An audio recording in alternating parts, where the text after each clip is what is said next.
अस्सलामुअलैकुम, मैं हूं नवाब साकिब इब्राहिम, आपका अपना मैथ्स मेजर जेंटर पेंटर एंड कारपेंटर।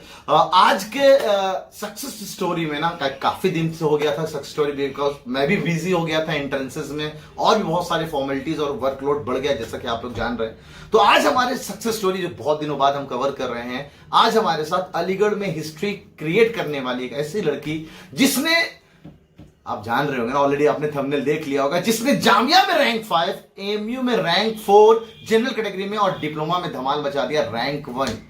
तो ये लड़की दिल्ली की रहने वाली है, तो इससे जानते हैं और उम्मीद करते हैं आपने नाम पढ़ लिया होगा। नाम इज इंशा मलिक।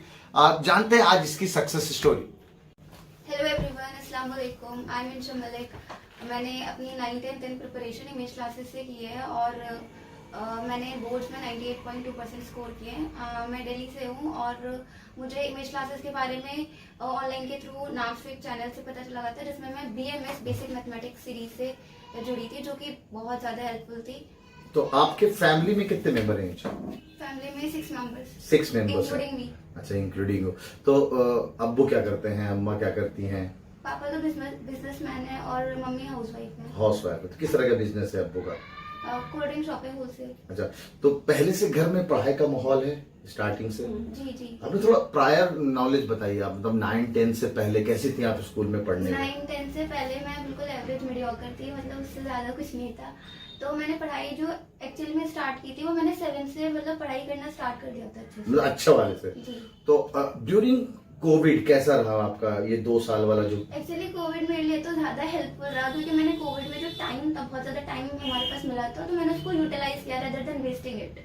तो कैसे यूटिलाइज किया था आपने कोविड वाले दौर को? कोविड में जो स्कूल्स वगैरह सब तो क्लोज थे, तो इतना सारा टाइम मिलता था, तो मैं मतलब जैसे जो भी ऑनलाइन क्लासेस वगैरह होती थी स्कूल की तरफ से, तो उसका मैं करती थी और अपनी सेल्फ स्टडी पे कंसंट्रेट करती थी।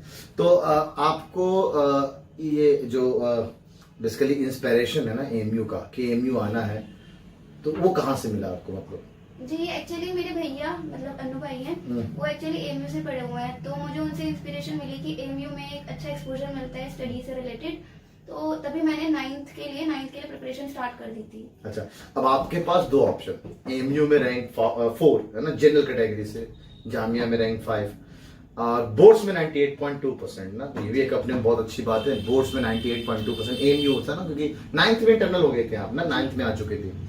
तो अब तो 2 पार्ट डायलेमा है, भैया एएमयू जाना है या जामिया जाना है, तो क्या आपने फाइनली डिसाइड किया? कंफ्यूजन था, बट मैंने इसको इस तरीके से देखा कि मुझे आगे क्या करना है। मुझे आगे एक्चुअली डॉक्टर बनना है, तो डॉक्टर के लिए मेडिकल लाइन में एएमयू ज्यादा प्रेफरेबल है, बिकॉज उसके लिए हमें मेडिकल के लिए ज्यादा एक्सपोजर मिलता है एएमयू में रेदर देन जामिया। जामिया में BDS है, MBBS नहीं है, इस वजह से मैंने एएमयू चूज किया है।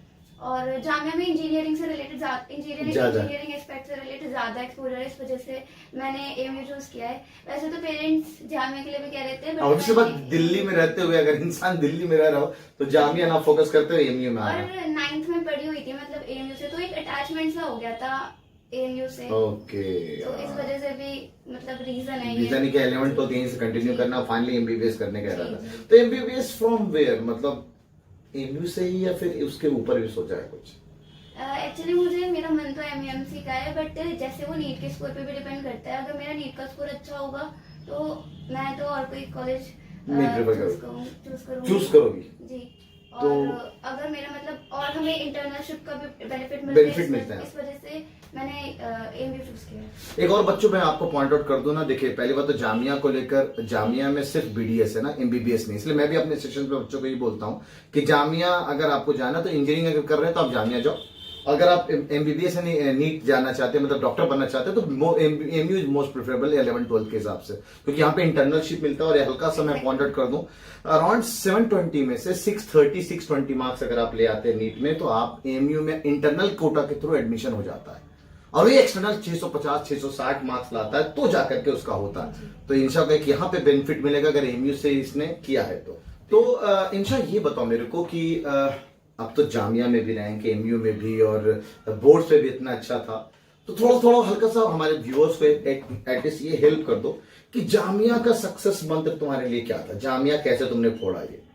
यस, एक्चुअली जो हमारा जामिया का एग्जाम था ना, उसके लिए मैं मेरे से पहले से कोई प्लानिंग नहीं थी कि मुझे जामिया का देना है, बट फिर लास्ट के 10 डेज बचे थे तो मैंने उसकी प्रिपरेशन स्टार्ट कर दी थी। उसके लिए मेरा 10th प्रिपेयर था एक्चुअली, इमेज क्लासेस में 10th बहुत पहले ही कंप्लीट करवा लिया था, तो मैंने उसको ही रिवाइज किया था। और जिस दिन जामिया था उसके अगले दिन ही, मतलब जिस दिन जामिया था उसके पिछले वाले दिन ही हमारे बोर्ड था। हाँ तो बिल्कुल। बोर्ड के एग्जाम भी चल रहे थे और जामिया की प्रिपरेशन एक साथ चल रही थी, उसको मैनेज करके चला मैंने, क्योंकि दोनों का सिलेबस एनसीईआरटी बेस्ड था। एग्जैक्टली। तो जामिया के लिए मेरी प्रिपरेशन थी पहले से, मतलब एनसीईआरटी बेस्ड सब किया हुआ था और इमेज क्लासेस से मैंने 10th पूरी कंप्लीट की थी।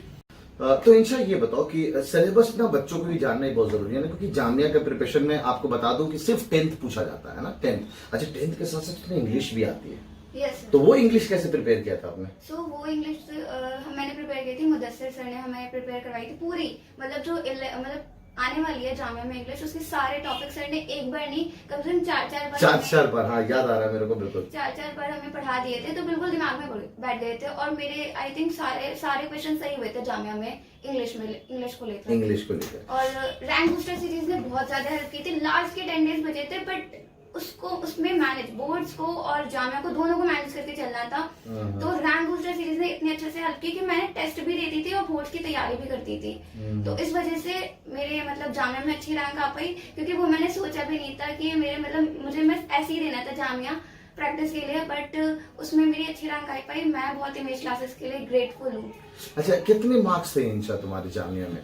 जामिया मेरे 89 मार्क्स थे। 89 मार्क्स में जाकर रैंक 5 लेके आता है कोई बच्चा, ये सोचने वाली बात है भाई। 100 मार्क्स में 89 मार्क्स, 89 मार्क्स में एमयू का टॉपर भी नहीं आता है ना, उससे कम मार्क्स में एमयू का टॉप कर जाता है। तो बढ़ते हैं जामिया के लिए, कोई ऐसी बुक के बारे में कुछ कवर करना चाहोगी कि बच्चों की यहाँ से स्टिक रहो, इससे पक्का जामिया में सिलेक्शन हो जाएगा? जामिया के लिए मैंने कोई ऐसी मतलब उसके लिए तो कोई बुक नहीं ली थी, बट मैंने एनसीईआरटी को अच्छे से पढ़ा था, क्योंकि जामिया में एनसीईआरटी के बहुत आता है। बहुत आते हैं, बहुत आते हैं। और जो कुछ आउट ऑफ सिलेबस क्वेश्चंस आते हैं वो एक्चुअली कवर हो जाते हैं। कोचिंग में हमें इतना तो पढ़ाया गया था कि हम आउट ऑफ सिलेबस क्वेश्चन पे आए ना, हम उसको भी मैनेज कर पाए। तो मतलब ये तो हो गया था कवर। बिल्कुल। तो जामिया के बाद we are moving on to the, क्योंकि बोर्ड्स का बात आपने कहा कि आपने बोर्ड्स और जामिया एक साथ मैनेज किया। Yes. ये तो यार heads off to Insha and the whole बच्चा जिन्होंने जामिया और एमयू, जामिया और बोर्ड्स को एक साथ करा, क्योंकि बहुत सारे बच्चे अच्छे अच्छे मार्क्स लेकर आए। तो बोर्ड्स के लिए बच्चों के लिए कुछ कहना चाहोगे कि बोर्ड्स में परसेंटेज एमयू में खास कितने कैसे ला सकते हैं? एमयू के लिए बात करूँ तो एमयू में एक्चुअली एनसीईआरटी ही मस्ट है, क्योंकि एनसीईआरटी से बाहर कुछ नहीं आता। मैंने खुद एक्सपीरियंस किया है ये। मैथ्स के लिए खासकर मैथ्स में एग्जांपल्स और एनसीईआरटी के एग्जांपल्स और जो उसके क्वेश्चन है एक्सरसाइज के, वो आप कर लोगे तो मतलब एमयू बोर्ड से बहुत ही हलवा लगेगा। और इसके अलावा साइंस में देखो कुछ कंसेप्चुअल क्वेश्चंस आ जाते हैं इंटीरियर पार्ट से, तो अगर आप चैप्टर को अच्छे से समझ लोगे तो वो भी कवर हो जाएगा। और जो इंग्लिश हिंदी है वो तो कवर हो ही जाता है, आप पेपर से पहले पढ़ लो तो हो जाता है। मैंने ऐसा सुना है, इंशा बताना क्या ये सच में सही है क्या? एमयू का बोर्ड्स में अगर इन परसेंटेज फोड़ना है तो आप ना लास्ट ईयर के पेपर्स सारे सबको अच्छे से कर लो। लास्ट ईयर के पेपर्स रिपीट होता है बहुत ज्यादा, बहुत सारे क्वेश्चन एमयू में रिपीट हो जाते वो तो हैं। करने ही है। प्रीवियस ईयर जामिया के भी करवाए थे रैंक बूस्टर में, और आपको एमयू में भी करने हैं और बोर्ड्स में भी करने हैं। बोर्ड्स में भी करने हैं। चलिए अच्छी बात प्रीवियस ईयर है। से आइडिया लग जाता है कि मतलब कैसे क्वेश्चंस आने वाले हैं, और कुछ क्वेश्चंस रिपीट भी होते हैं, जिससे आपको एक मतलब कॉन्फिडेंस मिलता है कि आप क्वेश्चंस को कर पाओगे। कर पाएंगे एग्जैक्टली। तो moving on to the final part, AMU में कहां से और कैसे शुरुआत हुई? मतलब एमयू में इतनी अच्छी रैंक लाया, उसके पीछे कैसा आपने स्ट्रेटजी अपनाई थी?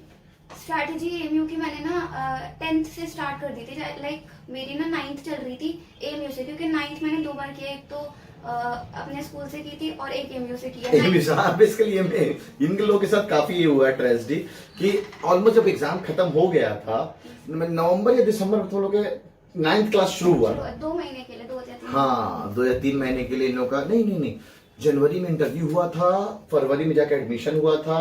तुम लोग के बैच के साथ ऐसा हुआ? नहीं, पिछले बैच के साथ हुआ ऐसा। तुम्हारे ऐसा ही हुआ है, मतलब ट्रेजेडी ना। तो इन लोगों ने 9th ऑलमोस्ट अपने स्कूल से फिनिश कर लिया, फिर दोबारा आके एमयू में 9th किया। यस सर, उसी टाइम मैंने विदाउट बैच ज्वाइन किया था और फिर मैंने तभी से एमयू की प्रिपरेशन स्टार्ट कर दी। अच्छा, मतलब तुमने 9th एमयू के साथ साथ विदार बैच भी, मतलब 10th भी साथ साथ पढ़ रही थी? Yes sir. बढ़िया है। अच्छा 9th तुम्हारा पहले से कवर होगा, Yes, sir, 9th। एटलीस्ट उन बच्चों से तो तुम आगे निकल Yes, गए, sir। एमयू वाले बच्चे जो फोकस थे सिर्फ कि 9th अभी पढ़ लेते हैं, फिर आएगा जब तुम हम 10th करेंगे। जैसे मैंने 10th तभी स्टार्ट कर दी थी आपके बैच ज्वाइन करके। अच्छा, तो 9th और 10th दोनों एक साथ मैनेज कर लेते थे आप? यस सर, वो हो जाता था। हो जाता। तो एमयू के लिए बेस्ट क्या बताएंगे आप? अगर एमयू की प्रिपरेशन करनी है तो ये एक मंत्र है एकदम, ये फॉलो कर लो बच्चों, एमयू पक्का निकल जाएगा आपके हिसाब तो से। मेरे हिसाब से तो ये है कि मैंने ना कोई भी क्लास मिस नहीं की थी और सारी डीपीटीज और क्वेश्चन बैंक टेस्ट सब दिए थे, तो मेरे ख्याल से अगर कोई ये भी कर लेगा ना, उसका सिलेक्शन बिल्कुल श्योर शॉट है। श्योर शॉट है। मैं भी अपने बच्चों को कहता हूँ, इनफैक्ट बहुत सारे बच्चे गवाह होंगे इसके।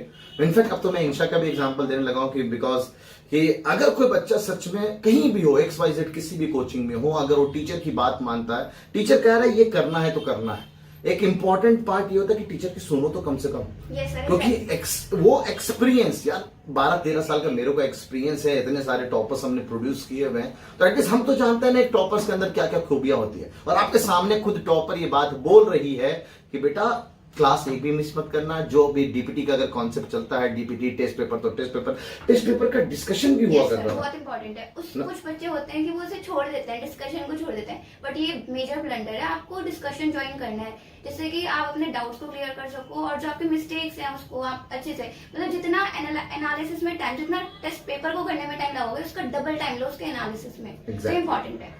तो एनालिसिस आपको मिलता था Yes, सारी के सारी, yes, जितने भी टेस्ट पेपर, तो आपको एक आइडिया लगता होगा कि कमियां कहाँ चल रही है। यस सर, है एग्जैक्टली। ना? और मैं सर से, मतलब सर को मैं रात के 2 बजे मैसेज कर दूं तो सर रिप्लाई जरूर करते थे। तो उस वक्त ना सर क्या है कि उस वक्त सिर्फ ऑनलाइन क्लासेस चलती थी, तो उस वक्त ना ऑफलाइन का उतना बर्डन नहीं था, तो रात में 3-3, 4-4 बजे मैं सोया करता था उस वक्त, है ना। तो अब तो थोड़ा सा लोड बढ़ गया। अच्छा, एक बुक्स को लेकर ना प्रिस्क्राइब, बोर्ड्स के लिए एनसीईआरटी बताया Yes, आपने, जामिया के लिए भी एनसीईआरटी बताया आपने, एमयू के लिए कौन सी किताब के बारे में आप कहेंगे? एमयू के लिए मैंने एमयू बूस्टर तो सॉल्व की थी, उसमें सारे क्वेश्चन सॉल्व हो गए थे प्रीवियस ईयर वाले। इसके अलावा एमयू के लिए मैंने, मतलब बोर्ड्स के लिए भी थी, और वो मैं मतलब कहूँगी मैं एमयू के लिए भी मैंने यूज तो की थी, एस्टाम यूज की थी, और मेरे पास पियर्सन भी थी।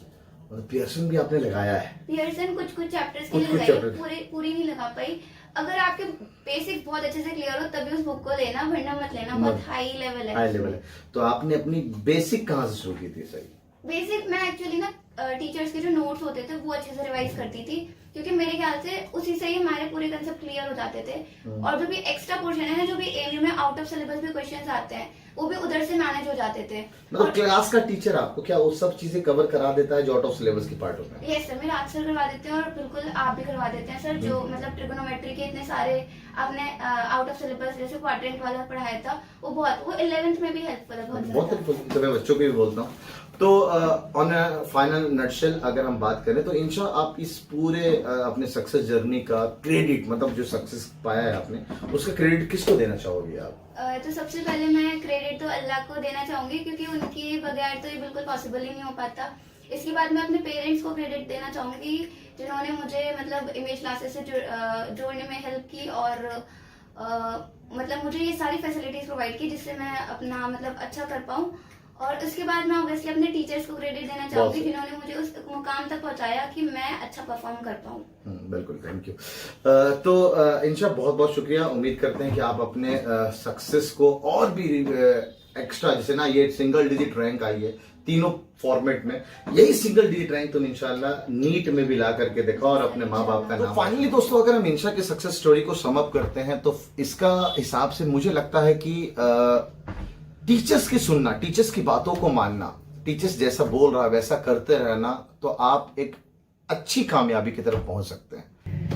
तो दोस्तों, अगर अभी तक आपने अगर चैनल को सब्सक्राइब नहीं किया है और ऐसे वीडियोस अगर आप चाहते हैं तो हमारे चैनल को सब्सक्राइब कर लें। अगर चाहें तो बेल आइकन भी दबा सकते हैं और वीडियो को शेयर करें ताकि बाकी लोग भी इंस्पायर्ड होकर एमयू, जामिया और बीएचयू की प्रिपरेशन करना चाहते हैं तो इन्हीं सक्सेस स्टोरीज को देखकर अपने प्लान, अपने स्ट्रेटजीज को इसी हिसाब से बनाएं।